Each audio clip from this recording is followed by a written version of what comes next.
Good evening, everyone. Today we are having most important topic, nucleus. So we know that cell उसमें main उसका जो controlling unit है that is nucleus.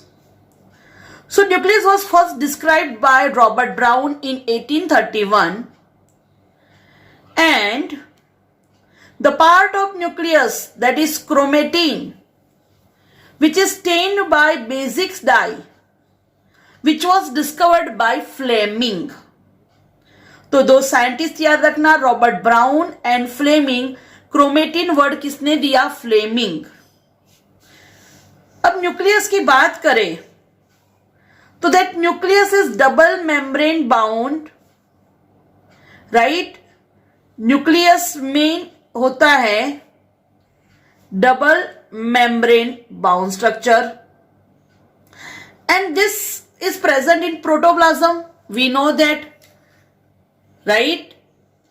And it controls all cellular metabolic activities.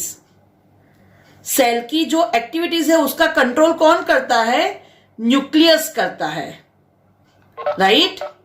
And even it encloses the genetic information of the cell.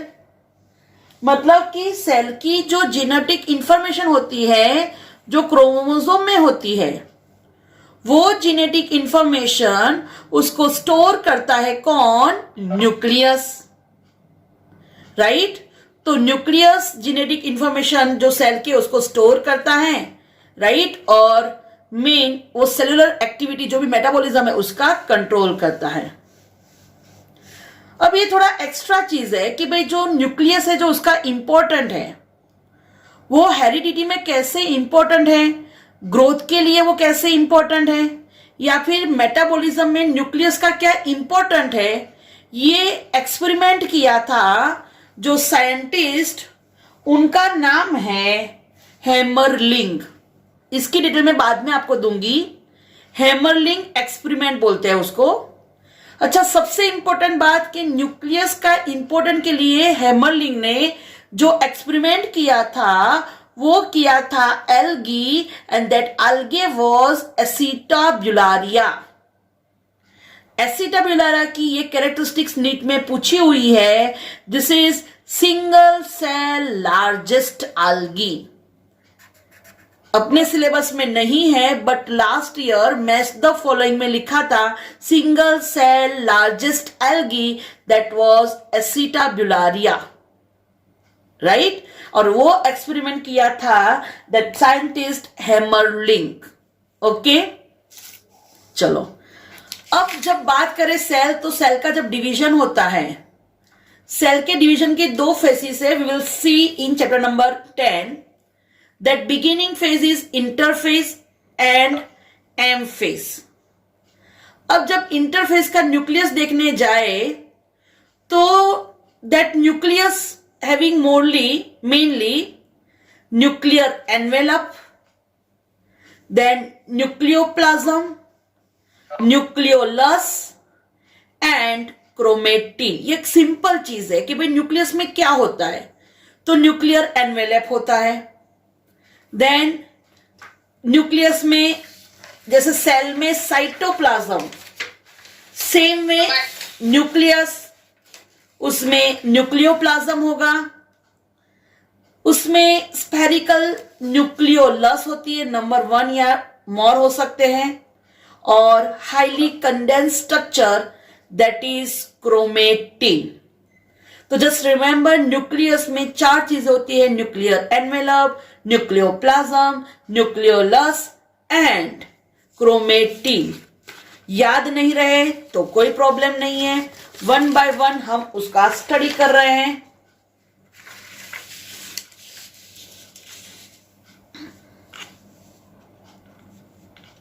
Okay,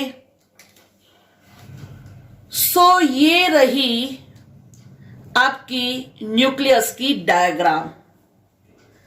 तो आप जो red colour से देख रहे हैं वो है न्यूक्लियर मेम्ब्रेन. ब्लू कलर का जो पूरा दिख रहा है शेडिंग वो है न्यूक्लियोप्लाज्म, ग्रीन कलर न्यूक्लियोलस, और ये जो हाईली कॉइल स्ट्रक्चर देख रहे हो that is chromatin. Right now first nuclear membrane. अब न्यूक्लियर मेम्ब्रेन की बात करें तो न्यूक्लियर मेम्ब्रेन, इसके स्ट्रक्चर में दो पैरेलल मेम्ब्रेन होती है. You can see here this are two parallel membrane like this.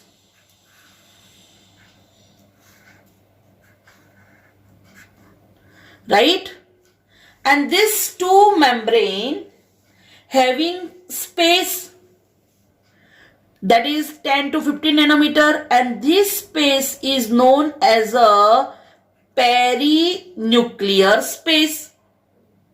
That space is known as a perinuclear space. Right? What is the function of this nuclear membrane? So that nuclear membrane, it forms a barrier between the material present inside the nucleus and that of the cytoplasm. मतलब कि ये जो आप देख सकते हो कि पूरी न्यूक्लियर मेम्ब्रेन है, तो न्यूक्लियर मेम्ब्रेन बैरियर है. यहां पे जो न्यूक्लियोप्लाज्म है और यहां पे सराउंडिंग में होगा साइटोप्लाज्म. तो साइटोप्लाज्म और न्यूक्लियोप्लाज्म दोनों के बीच में ये दीवार है, बैरियर है. Right? Okay, second thing, that outer membrane, mostly that outer membrane remains continuous with the endoplasmic reticulum. जैसे हमने फिगर में ड्रॉ किया था कि जो भी आउटर मेम्ब्रेन है, it remains continuous with the endoplasmic reticulum, and as we know that endoplasmic reticulum may possess ribosome, and so that outer membrane of nucleus also possess ribosomes. समझ में आया कि भाई न्यूक्लियर में जो आउटर मेम्ब्रेन है, it remains continuous with the endoplasmic reticulum, and that's why it bears ribosome on its surface. Clear? Okay. Second thing,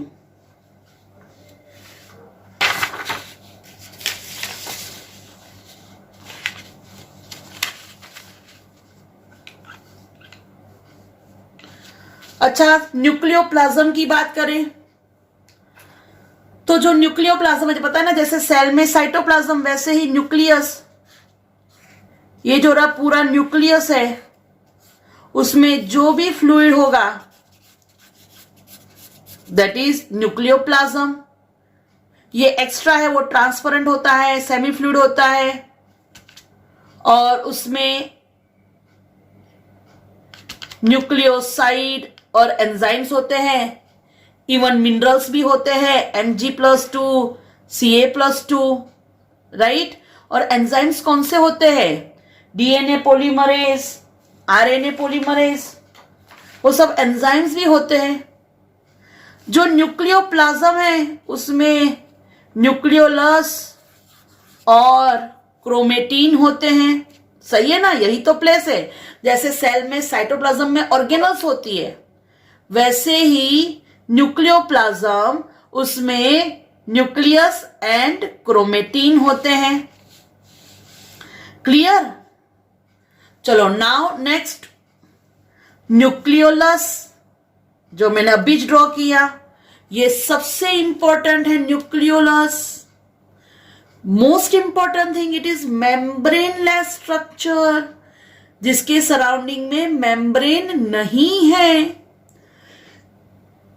तो nucleolus, which is membraneless structure, and it is continuous with the rest of the nucleoplasm.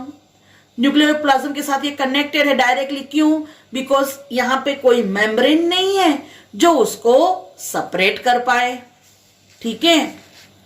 Now most important thing याद रखना, that nucleolus it is a site for active ribosomal RNA synthesis.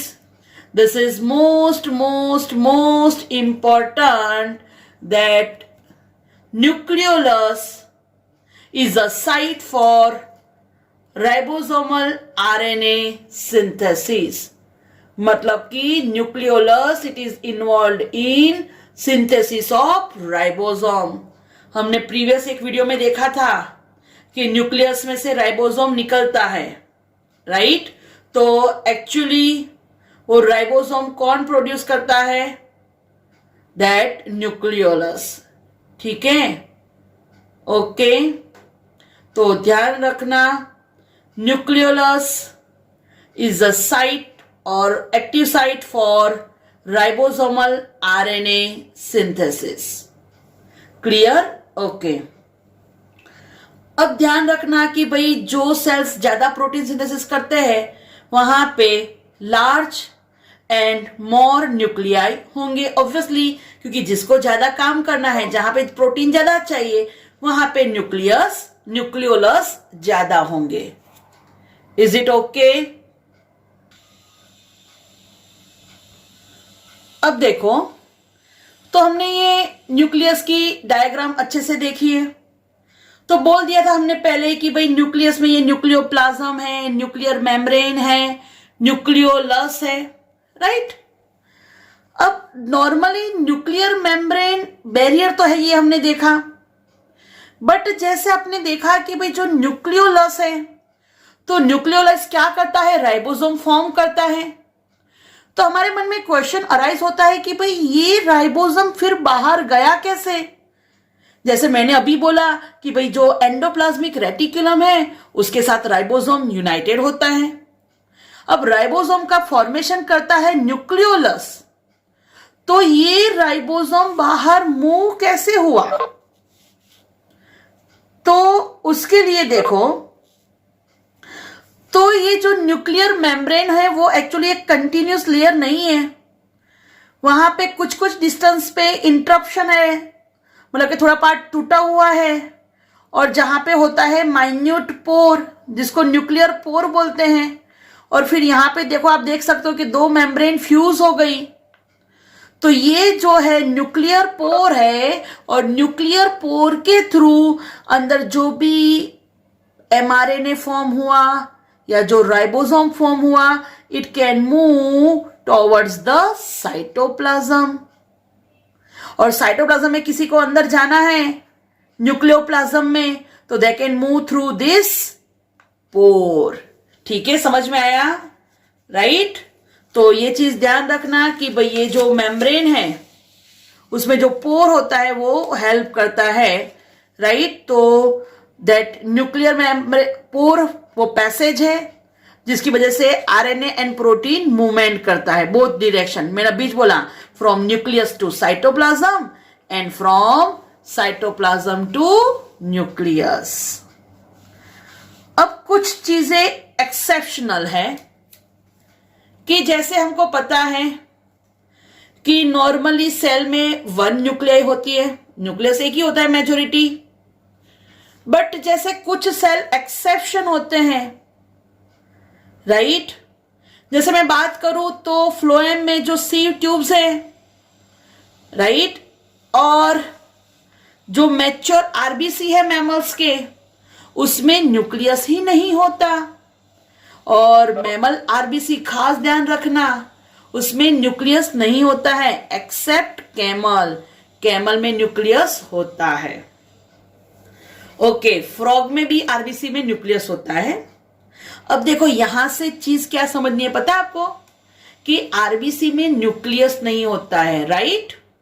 तो जो forensic science laboratory FSL, आपकी वो movie या serial आती है ना दया, राइट?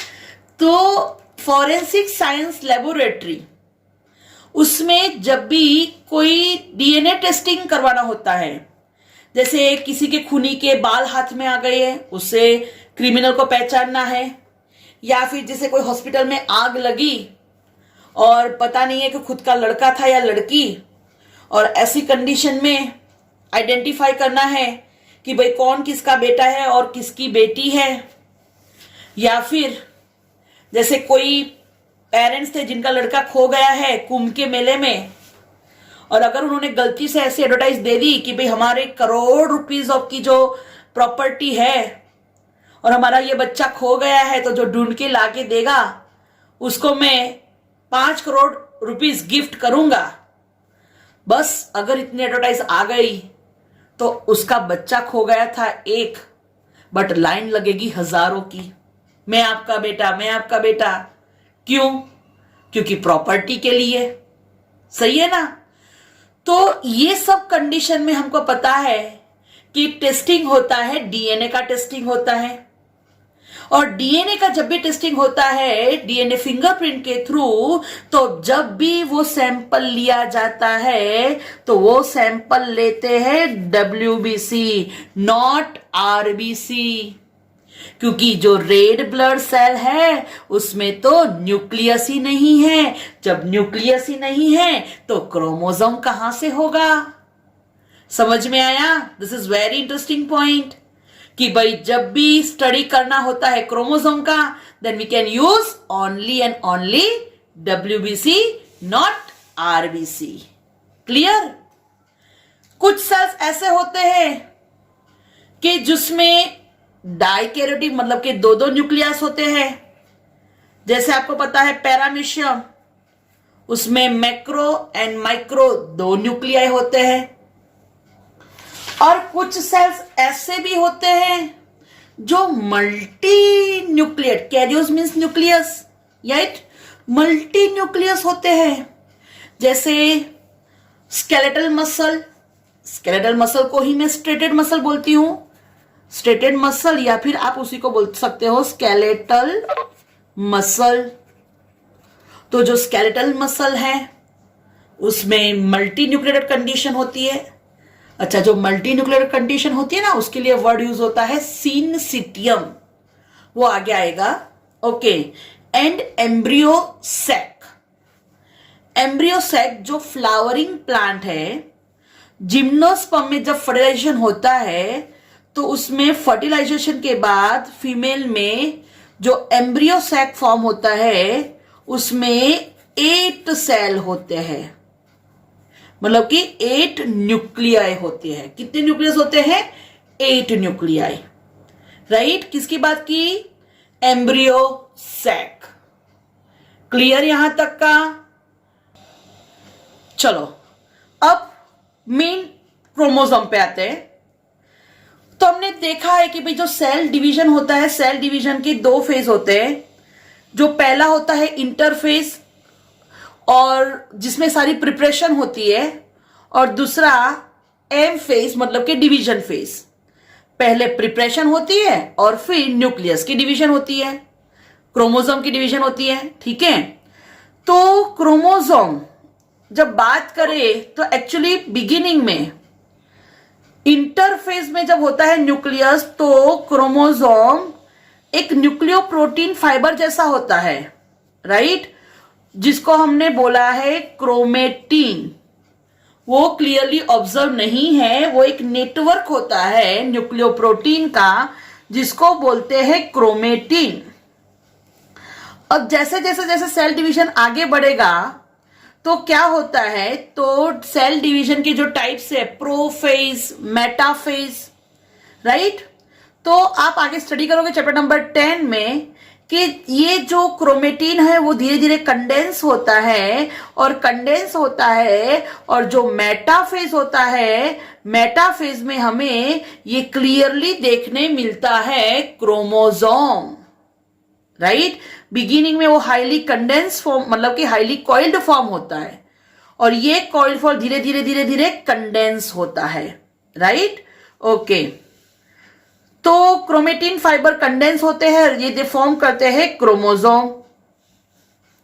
अब बात करें कि भाई क्रोमेटिन क्या क्या उसके स्ट्रक्चर में होता है, तो क्रोमेटिन के स्ट्रक्चर में डीएनए होता है, राइट, 31% जितना। बेसिक प्रोटीन होते हैं, हमको पता है बेसिक प्रोटीन, जिसमें बेसिक अमीनो एसिड होते हैं। और ये बेसिक प्रोटीन को क्या बोलते हैं? हिस्टोन। हमें तो याद है बेसिक प्रोटीन हल, पता है ना बेसिक प्रोटीन हल, हिस्टिडीन, आर्जिनिन, लाइसिन। जो बेसिक अमीनो एसिड जिसके स्ट्रक्चर में होता है उसको बोलते हैं बेसिक प्रोटीन। समझ में आया? जो प्रोटीन के स्ट्रक्चर में, अब देखो हमें पता है कि भाई प्रोटीन उसका बेसिक यूनिट कौन है? Amino acid. तो जो प्रोटीन के स्ट्रक्चर में बेसिक अमाइनो एसिड हो उसको बोलते हैं बेसिक प्रोटीन। अब बेसिक अमाइनो एसिड के नाम हमको पता है, हिस्टिडीन, आर्जिनिन, लाइसिन, राइट।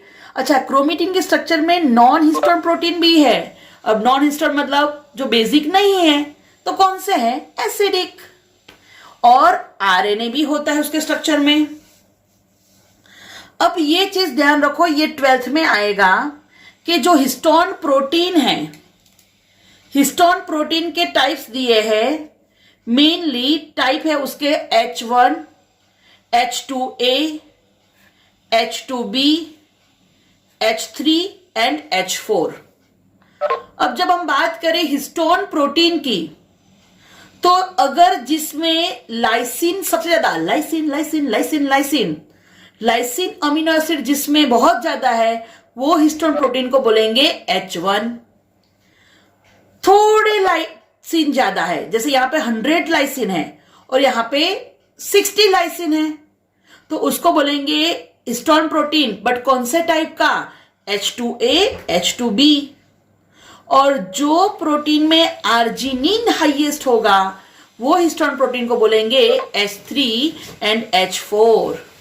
ये अभी जस्ट आपकी एक्स्ट्रा इंफॉर्मेशन है, बट स्टैंडर्ड 12 चैप्टर 6 उसमें यही हिस्टोन प्रोटीन का यूज करके पूरा क्रोमोसोम पैकेजिंग करना है। तो मैंने आपको यहां पे बेसिक इंफॉर्मेशन दे दी कि भाई हिस्टोन प्रोटीन किसको बोलते हैं। तो जिसमें खास करके lysine and arginine amino acid हो उसको बोलते हैं हिस्टोन प्रोटीन, राइट। ओके, अब थोड़ा ये और एक्स्ट्रा इंफॉर्मेशन है, ये भी स्टैंडर्ड 12th में आएगा कि भाई जो क्रोमेटिन है उसके टाइप्स 2 है। क्रोमेटिन की 2 टाइप्स है, यू क्रोमेटिन, हेट्रोक्रोमेटिन। तो जो क्रोमेटिन थोड़ा पतला होता है और लाइट स्टेन होता है, राइट, उसको बोलते हैं यू क्रोमेटिन, और वो थोड़ा एक्सटेंडेड होता है। बट अगर क्रोमेटिन थोड़ा थिक है और थोड़ा कंडेंस होगा और डार्क कलर दिखता है तो उसको बोलते हैं हेट्रोक्रोमेटिन। जो क्रोमेटिन थीन, लाइट स्टेन होता है, एक्सटेंडेड फॉर्म में होता है, उसको बोलते हैं यू क्रोमेटिन। जो थिक, कॉइल्ड और कंडेंस पार्ट होता है, अब देखो हाईली कॉइल्ड है, कंडेंस है, तो नेचुरली वो डार्क दिखेगा यार, उसको बोलते हैं हेट्रोक्रोमेटिन। जीनेटिकली यू क्रोमेटिन है ना, वो ज्यादा एक्टिव है, मतलब कि इसका ट्रांसक्रिप्शन ज्यादा होता है। और हेट्रो मतलब हेट, वो लेस एक्टिव होता है। यू क्रोमेटिन में हिस्टोन प्रोटीन कम होते हैं, यहाँ पे हिस्टोन प्रोटीन ज्यादा होते हैं। यू क्रोमेटिन सेंट्रल न्यूक्लियस के सेंटर में रहता है, तो ये न्यूक्लियर मेम्ब्रेन बाहर की साइड पे रहता है।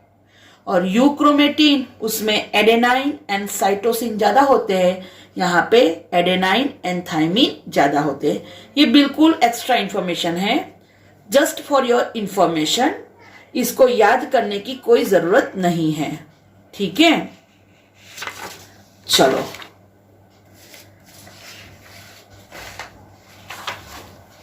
अब आपने क्रोमेटिन देखा, यू क्रोमेटिन, हेट्रो में देखा लेस एक्टिव होते हैं। अच्छा, हेट्रोक्रोमेटिन के लिए बोल दूं कि वो कंडेंस फॉर्म होते हैं, ठीक है। अब जब बात करें फीमेल क्रोमोसोम में, तो पता है ना फीमेल में XX होता है, राइट? फीमेल में क्या होता है? XX क्रोमोसोम होता है। तो एक्चुअली क्या होता है पता है, फीमेल में X क्रोमोसोम जो एक होता है ना, वो फर्टिलाइजेशन में पार्ट लेता है, और जो दूसरा X होता है ना, वो कंडेंस हो जाता है एज अ हेट्रोक्रोमेटिन, और उसी को बोलते हैं बार बॉडी। ठीक है, तो यहां पे बोला है कि भाई फैकल्टेटिव हेट्रोक्रोमेटिन वो कुछ ही सेल में देखने मिलते हैं और कुछ ही स्टेज में देखने मिलता है। तो मैंने आपको क्लियर कर दिया, फीमेल में होता है और उसको बार बॉडी बोलते हैं। और ये बार बॉडी है ना, एक्चुअली बार बॉडी के बेस पे उसका नंबर X एक कम होता है, जो नंबर ऑफ X क्रोमोसोम होता है ना, उससे एक कम होती है। ठीक है, और बार बॉडी के बेस पे जो चाइल्ड है, फिटस है, फिटस की सेक्स डिटर्मिनेशन होती है कि वो बॉय है कि गर्ल है। ठीक है, वो जीनेटिक्स में आएगा अपना। ओके, तो चलो, प्रोफेज और मेटाफेज में क्रोमोसोम रेप्लिकेट होता है। मोस्ट इंपॉर्टेंट, क्लियरली कब देखने मिलता है क्रोमोसोम? तो याद रखियो, मेटाफेज। ठीक है, अच्छा, अब जब बात करें क्रोमोसोम की, तो क्रोमोसोम में उसके स्ट्रक्चर में 2 क्रोमेटिड होते हैं। जैसे ये एक क्रोमेटिड, ये दूसरा क्रोमेटिड, और दोनों क्रोमेटिड यूनाइट होते हैं एक प्राइमरी कंस्ट्रिक्शन, मतलब कि प्राइमरी ग्रू जैसा होता है, तो जिसके थ्रू वो जॉइंट होते हैं। तो ये जो सेंटर में ये पार्ट मैंने जो ड्रॉ किया, नैरो एरिया, जिसको बोलते हैं सेंट्रोमियर, या फिर उसी को बोलते हैं प्राइमरी कंस्ट्रिक्शन। कंस्ट्रिक्शन मतलब स्पेस, खांच जैसा, राइट? तो आप देख सकते हो कि दैट 2 क्रोमेटिड, इसको सिस्टर क्रोमेटिड बोलते हैं, that 2 chromatid they unite by centromere. ये ब्लू कलर में है वो सेंट्रोमियर, और ये फॉर्म हो गया आपका क्रोमोसोम। तो क्रोमोसोम के स्ट्रक्चर में क्या होती है? क्रोमेटिड, और सेंटर में होता है सेंट्रोमियर, और यहां पे जो खांच जैसा होता है जिसको बोलते हैं प्राइमरी कंस्ट्रिक्शन। ठीक है, उसका क्या यूज है वो आगे आ रहा है। अच्छा, अब जो प्राइमरी कंस्ट्रिक्शन है, वैसे ही दूसरी भी एक कंस्ट्रिक्शन होती है, इसको सेकेंडरी कंस्ट्रिक्शन बोलते हैं, राइट? वो आपको मैं अभी फिगर दिखा रही हूं। तो ऐसा बोला जाता है कि कभी कुछ क्रोमोसोम में वैसे नॉन स्टेन कंस्ट्रिक्शन देखने मिलती है, मतलब कि वो स्टेनिंग नहीं होती उसका, राइट? उसको बोलते हैं सेकेंडरी कंस्ट्रिक्शन। और सेकेंडरी कंस्ट्रिक्शन के बाद जो क्रोमोसोम का आर्म होता है उसको बोलते हैं सैटेलाइट, राइट? जैसे मैं आपको दिखा रही हूं, ये क्रोमोसोम का स्ट्रक्चर है, ये हो गया सेंट्रोमियर। सेंट्रोमियर के बाद ये क्रोमोसोम के आर्म होते हैं, पी आर्म और क्यू आर्म, राइट? वो डिटेल मैं आपको बाद में पढ़ाऊंगी कि भाई जो क्रोमोसोम है उसके 2 आर्म्स होते हैं, P arm and Q arm, right? Arm मतलब जिसकी उसकी हैंड्स जैसा, ये उसका एक आर्म है। ठीक है, ये उसका आर्म है, राइट? तो जो स्मॉल होता है ना, स्मॉल, उसको पी आर्म बोलते हैं, और जो लार्ज होता है ना उसको क्या बोलते हैं? Q arm. जैसे देखो मैंने ये क्रोमोसोम ड्रॉ किया,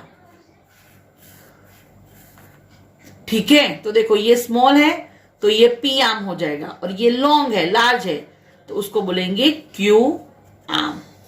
ठीक है, ये एक्स्ट्रा है आपके लिए। तो देखो ये जो प्राइमरी कंस्ट्रिक्शन है जिसको बोलते हैं सेंट्रोमियर, और जो सेकेंडरी कंस्ट्रिक्शन है उसके बाद जो होता है आर्म, उसको बोलते हैं सैटेलाइट। उसको एसेटी सेट क्रोमोसोम बोलते हैं, वो भी जीनेटिक्स में आएगा आपको। ठीक है, चलो अब सेंट्रोमियर देख लिया। सेंट्रोमियर के बेस पे बनता है क्रोमोसोम। क्रोमोसोम की 2 आर्म यूनाइट होती है और बनता है क्रोमोसोम। तो भाई क्रोमोसोम के टाइप हो जाए जो सबसे इंपॉर्टेंट है, तो ध्यान रखना अभी आपका इंपॉर्टेंट टॉपिक है टाइप्स ऑफ क्रोमोसोम।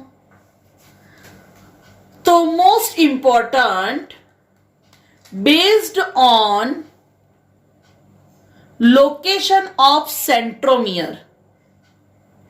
सेंट्रोमियर कहां पे लोकेटेड है और उसके 2 आर्म्स की साइज क्या है, उसके बेस पे क्रोमोसोम के 4 टाइप हैं। पहला टाइप, अगर क्रोमोसोम के दोनों आर्म उनकी जो लेंथ है वो सेम है, दोनों आर्म सेम है, राइट, मतलब कि दोनों आर्म इक्वल साइज के हैं और जो सेंट्रोमियर है वो सेंटर में है, बोथ आर्म सेम साइज, दोनों आर्म की साइज सेम है और सेंट्रोमियर कहां पे लोकेटेड है, सेंटर में। तो ये जो टाइप है उसको बोलते हैं मेटासेंट्रिक। मेटा मतलब में जिसमें सेंटर में सेंट्रोमियर है उसको बोलते हैं मेटासेंट्रिक। क्लियर? चलो अब देखो दूसरा टाइप, उसमें क्या है, सेंट्रोमियर थोड़ा एक साइड पे, मतलब कि 2 आर्म्स थोड़े छोटे, 2 आर्म्स थोड़े बड़े। देख सकते हो कि ये आर्म्स कैसे हैं, थोड़े छोटे हैं, तो उसको बोलते हैं सब मेटासेंट्रिक। क्या बोलते हैं उसको, सब मेटासेंट्रिक, मतलब कि 2 arms shorter and 2 arms longer, that is सब मेटासेंट्रिक। समझ में आया? मतलब कि centromere is slightly away, right, एक साइड पे थोड़ा है, बिल्कुल सेंटर में नहीं है। तो 1 arm shorter and 1 longer, right. Okay, तीसरा टाइप है, वो टाइप है दैट इज एक्रोसेंट्रिक।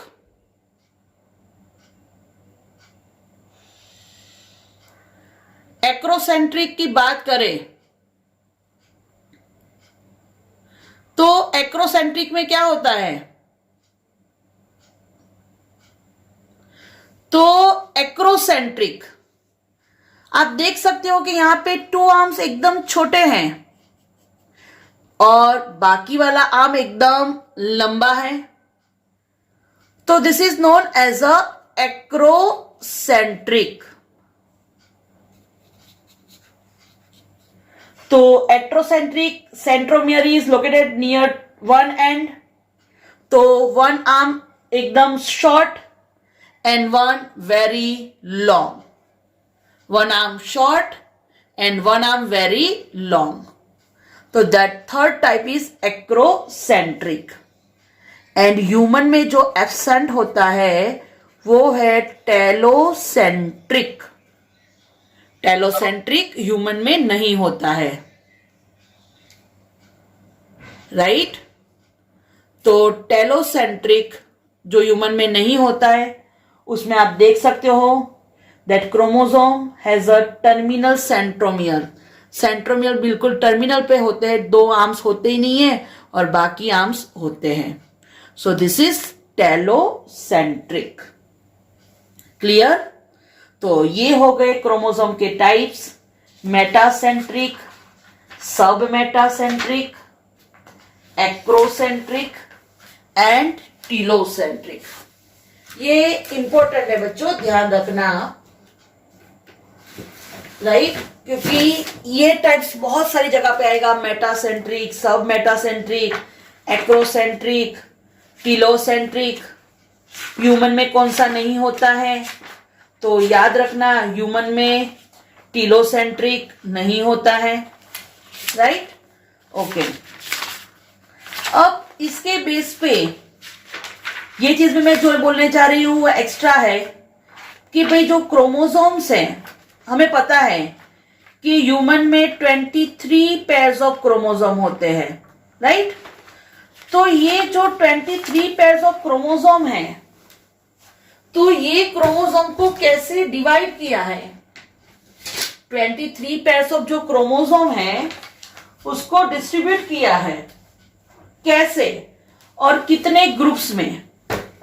तो ये रहा आपका लिस्ट कि भाई क्रोमोसोम उसको डिवाइड किया है ABCDEFGH इतने ग्रुप्स में। अब जैसे पता है कि भाई क्रोमोसोम टोटल हमारे पास कितने हैं? 23 पेयर्स। अब 23 पेयर्स को आप डिस्ट्रीब्यूट करो तो आप देख सकते हो कि जो ए ग्रुप है, ए ग्रुप में कौन सी पेयर आती है? Pair number 1, 2 and 3। Chromosome 4 and 5 हैं, वो कौन से ग्रुप में आते हैं? बी ग्रुप में। सेम 6, 7, 8, 9 ये कौन से ग्रुप में आते हैं? तो 6, 7, 8, 9, 10, 11, 12 सी ग्रुप। 13, 14, 15 D group. 16, 17, 18 ई ग्रुप। 19, 20 एफ ग्रुप और 21 एंड 2 जी ग्रुप। और जो H है उसमें 2 आता है, X एंड Y। X होता है C ग्रुप जैसा और Y होता है G ग्रुप जैसा।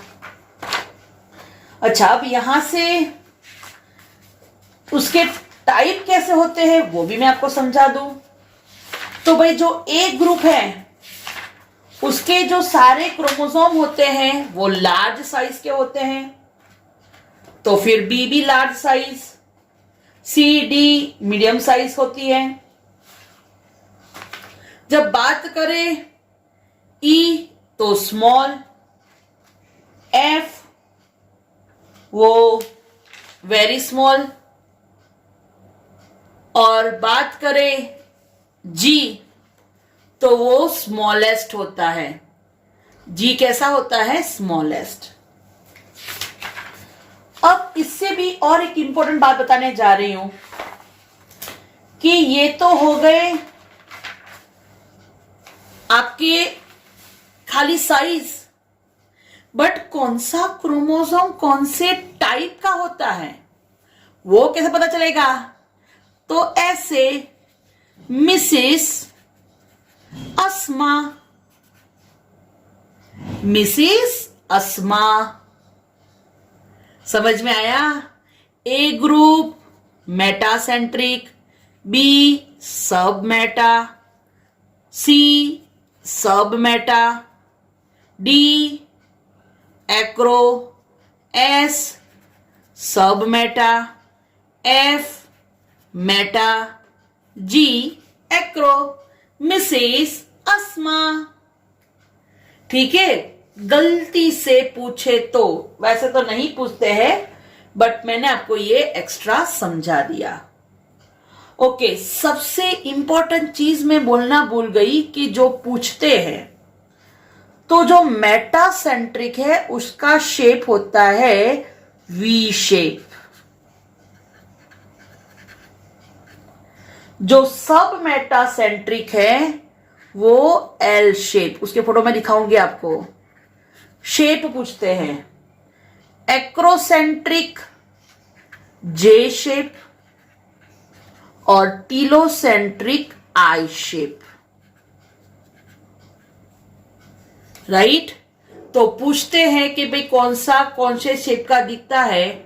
Meta V, sub meta L, acro J and telo I shape. Clear? तो ये चीज सबसे इंपॉर्टेंट है, खास ध्यान रखनी है टाइप्स ऑफ क्रोमोसोम।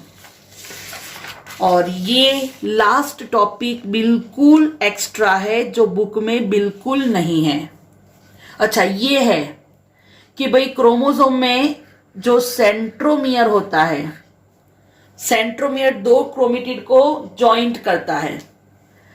तो ये सेंट्रोमियर की जो सरफेस होती है वहां पे प्रोटीन की प्लेट होती है, और ये जो प्रोटीन की प्लेट होती है ना, उसको बोलते हैं काइनेटोकोर। अच्छा, काइनेटोकोर का हेल्प क्या है? तो जब भी सेल डिवीजन होता है तो सेल डिवीजन में जो बाइपोलर स्पिंडल फॉर्म होते हैं और क्रोमोसोम का जो डिस्ट्रीब्यूशन होता है, तो ये डिस्ट्रीब्यूशन होने में कौन हेल्प करता है? काइनेटोकोर। नंबर याद रखना, 1 pair that is 2, and it is disc like structure that is known as a kinetochore, and यहाँ पे स्पिंडल यूनाइट होते हैं at the time of cell division. ठीक है, ओके। और ये लास्ट पॉइंट बट बिल्कुल एक्स्ट्रा है कि जैसे ये फिगर डी है, क्रोमोसोम में ये सेंट्रोमियर, यहाँ पे प्लेट है काइनेटोकोर, ये हो गया आपका प्राइमरी कंस्ट्रिक्शन, ये देख सकते हो आप सेकेंडरी कंस्ट्रिक्शन। अच्छा, सेकेंडरी कंस्ट्रिक्शन दोनों एंड पे होती है। जहां पे नंबर 1 कंस्ट्रिक्शन होता है वहां पे जो डिस्टल एंड है उसको बोलते हैं सैटेलाइट आर्म, और यहां पे दूसरी साइड पे जो आर्म होता है उसको बोलते हैं टीलोमियर आर्म। मैंने ये लिखा है कि भी कहां पे टेलोमियर देखने मिलता है और कौन से क्रोमोसोम में सैटेलाइट देखने मिलता है, ये बिल्कुल एक्स्ट्रा नोट्स है। टेलोमियर वो एंड है, टेलोमियर में जी बेस ज्यादा होते हैं। जो टेलोमियर है उसमें टेलोमरेज एंजाइम होता है। अच्छा, इसका फंक्शन थोड़ा समझना कि ये जो टेलोमियर है ना, वो क्या करते हैं कि जब दो क्रोमोसोम होते हैं ना तो उसको फ्यूज नहीं होने देते। तो उसका ये एक फंक्शन सही है कि prevents the fusion of 2 chromosome, 2 chromosome को वो फ्यूज नहीं होने देता। कौन? टीलोमियर। ठीक है, ये एकदम एक्स्ट्रा इंफॉर्मेशन है, आप यहां से काइनेटोकोर खास याद रखना। 2 प्रोटीन प्लेट्स होती है। ठीक है, क्लियर? तो ये आपका हो गया total nucleus of chromosomes. Each chromosome is made up of a giant molecule of DNA which is 2 meters long. A little less than 2 turns of DNA wrapped around a set of proteins is called histones. The nucleosome is the fundamental subunit of chromatin. Each nucleosome is composed of a little less than 2 turns of DNA wrapped around a set of 8 proteins called histones, which are known as a histone octamer. Each histone octamer is composed of 2 copies, each of the histone proteins H2A, H2B, H3, and H4. The whole complex of DNA and proteins is called chromatin. Transcriptionally inactive chromatin is called heterochromatin. Transcriptionally active chromatin is called euchromatin. There are about 25 million nucleosomes in each nucleus. The nucleus contains a nucleolus with a patchwork of granules rich in RNA. The membrane is permeable only to small molecules. However, it contains nuclear pore complexes. It is made up of proteins called nucleoporin, importance, and export. The nuclear membrane forms an envelope-like structure around the nuclear contents and is commonly known as the nuclear envelope. The nuclear envelope separates the nucleoplasm from the cytoplasm. Nuclear membrane दोनों को separate करती है। The electron microscopic studies of the ये nuclear electron microscope envelope था। have shown that it is composed of 2 unit membranes, an outer membrane and an inner membrane. Each membrane is about 75 to 90 angstroms thick and lipoproteinous in nature. The outer and inner nuclear membranes remain separated by a space known as perinuclear space. दोनों के बीच में जो space है वो perinuclear space. The outer nuclear membrane often remains rough due to the presence of ribosomes on its surface. Ribosome है। Sometimes it remains continuous with the membranes of the endoplasmic reticulum, ER के साथ Golgi connected complex, है। mitochondria, etc. The inner nuclear membrane contains no ribosomes, and sometimes it also remains associated with the chromatin. Further, the nuclear membrane is followed by a supporting membrane of a uniform thickness known as fibrous lamina, which is 300 angstrom in thickness. At certain places, the nuclear envelope is interrupted by the presence of small structures called nuclear pores. Nuclear pore. The number of pores for a particular nucleus is variable and often depends on the species and type of the cell. Watson, 1959, has calculated the nuclear pores of the mammalian cells as 10% of the total surface area of the nucleus. Watson ने nuclear pore के number count किए थे. In shape and have a diameter of 600 angstroms. These are enclosed by a circular structure known as annuli. The pores and the annuli are collectively known to form the pore complex. The pore complex remains arranged hexagonally on surface of the nuclear envelope. The annuli have an outer diameter of 1200 angstroms and an inner diameter between 0 and 400 angstroms. In certain cases, the pore complex remains covered by a thin membrane or septum, which may serve as a special structure for the selective permeability. The nuclear membranes of the nuclear envelope perform various functions for the nucleus, such as in certain cells like oocytes. The nuclear membranes allow free exchange of ions between the nucleus and the cytoplasm, while certain nuclear membranes, as of the cells of the salivary glands of Drosophila, act as a barrier for diffusion of substances and even the ions of potassium, sodium, and chlorine. The nuclear pores Membrane are barrier pathways है. for the exchange of the macromolecules. और molecules exit होता है through nuclear pore. Between nuclear plasm, nuclear fluid, and cytoplasm. The ribonuclear proteins, RNP, granules leave the nucleus through देख सकते हो आप nuclear protein pores बाहर जा रहा है. from the nuclear plasm to the cytoplasm. Nucleoplasm में साइटोप्लाज्म में जा रहा है The substance. annuli regulate the exchange of the macromolecules through the pore complex according to their chemical nature and size. पोर उसका कंट्रोल करता है, जितना चाहिए उसको जाने देगा, अदरवाइज नहीं जाने देगा. Depends on the type and metabolic state of the cell. The nuclear envelope disappears during cell division and reappears during nuclear reorganization. Cell division में ये रीअपियर हो जाता है और एंड में रीअपियर हो The जाता है. space between the nuclear envelope and the nucleolus is filled by a transparent, semi-solid, granular, and slightly acidophilic ground substance, or the matrix, known as the nuclear sap, or nuclear plasm, or centre में carriolus. Nucleoplasm. The nuclear components, such as the chromatin threads and the nucleolus, remain suspended in the nucleoplasm. Nucleoplasm में nucleolus और chromatin has होते a हैं. complex chemical composition. It is composed mainly of the nuclear proteins, but it also contains other inorganic and organic substances, calcium, such as magnesium वो भी होता nucleic है. acids, proteins, enzymes, and minerals. The common nucleic acids of the nucleoplasm are the DNA and RNA. Both may occur in the macromolecular state DNA double helical, RNA single or the helical. monomer nucleotides. Histone के साथ unite होता है और chromosome form होता है. The nucleoproteins of the nucleoplasm can be categorized as histone or basic proteins and non-histone or acidic proteins. Non histone acidic, histone Proteins which basic. take basic steam are known as the basic proteins.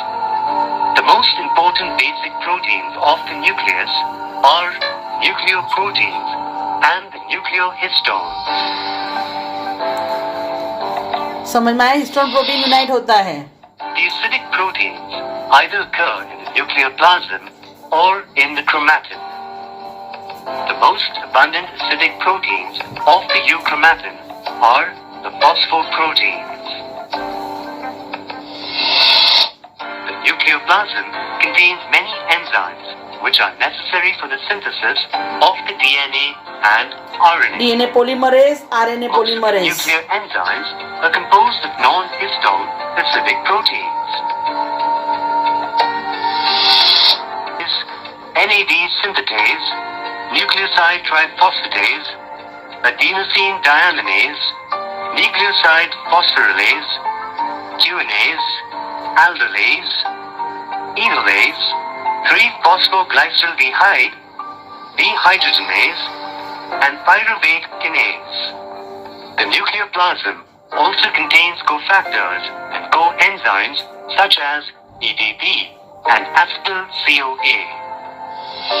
Here have been recognized: heterochromatin and euchromatin. The darkly stained, condensed region of the chromatin is known as heterochromatin. The heterochromatin occurs around the nucleolus and at the periphery. It is supposed to be metabolically and genetically inert because it contains comparatively small amounts of DNA and a large amount of RNA. The light-stained and diffuse region of the chromatin is known as the euchromatin. The euchromatin contains comparatively large amounts of DNA.